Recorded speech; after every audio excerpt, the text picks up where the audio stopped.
In this video, I'm going to show you how I work the stitches for the pockets part of the wall hanging. So we're going to be working knit stitches in the beginning and the end, in the first stitch and the last stitch before the selvage stitch.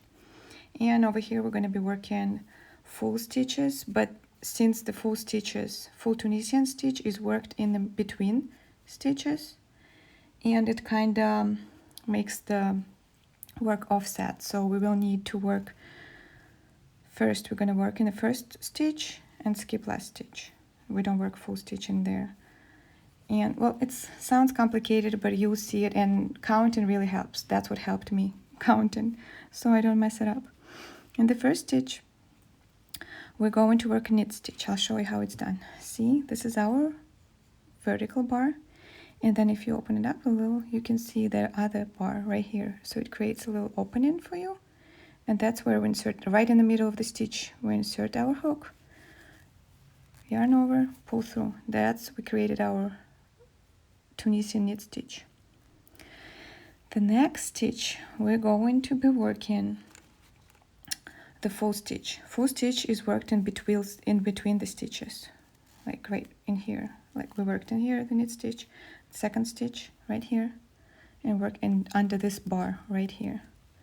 Insert right there, 3. So I keep counting 1, 2, 3, and keep going the same way under the bar.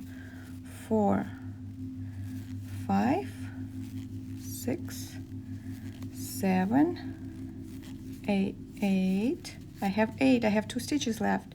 That means I'm going to skip this full stitch in between here, because I still need to work my knit stitch and my selvage stitch. So I have 8. I work the knit stitch in the last one, and then I turn this to see my bars right here. Can you see them? And we insert in here. That's our last selvage stitch. Okay, make sure you have 10, because I started with 10. This work will be curling a lot, so get used to that. Chain 1 and regular return pass. After we sew the pockets to the main part, it's gonna be fine. That curling is gonna stop. Okay, and the next stitch we will have to, since we worked in the first stitch, we worked in between first stitches in the first row. In the second row, we're gonna skip that and work into the next one, and the same in the end. It changes. So let's see. We find our first stitch to do the knit stitch, insert in the middle of the stitch, and now we're not going to work in between these 2 stitches because we did it in the first row. We're going to work into the next 2 stitches right here, and now keep counting. 3, next 2 stitches, 4, 5, 6, 7, 8.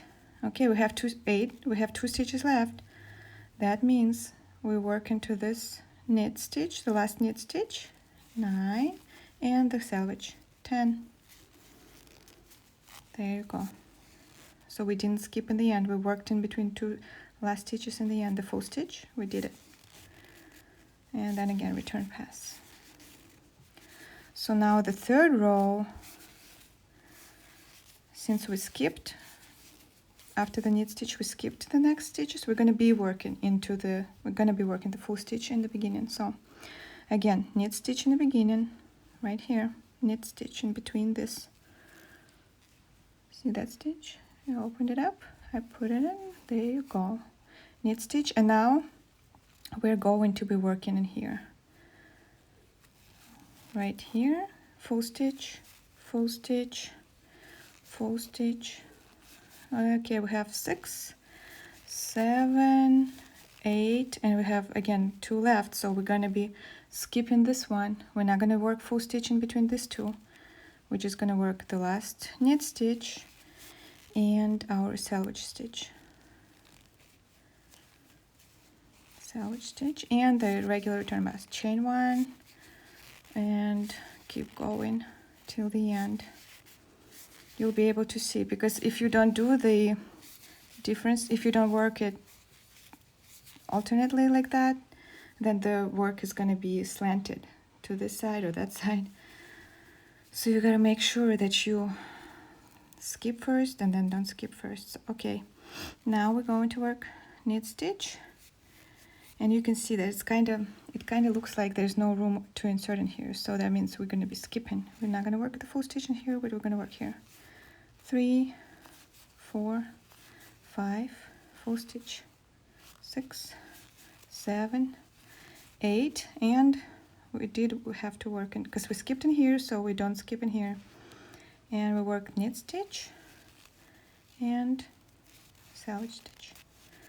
All done, 10 stitches, and that's how the fabric looks. Nice bars, and it doesn't slant because we skip and then don't skip.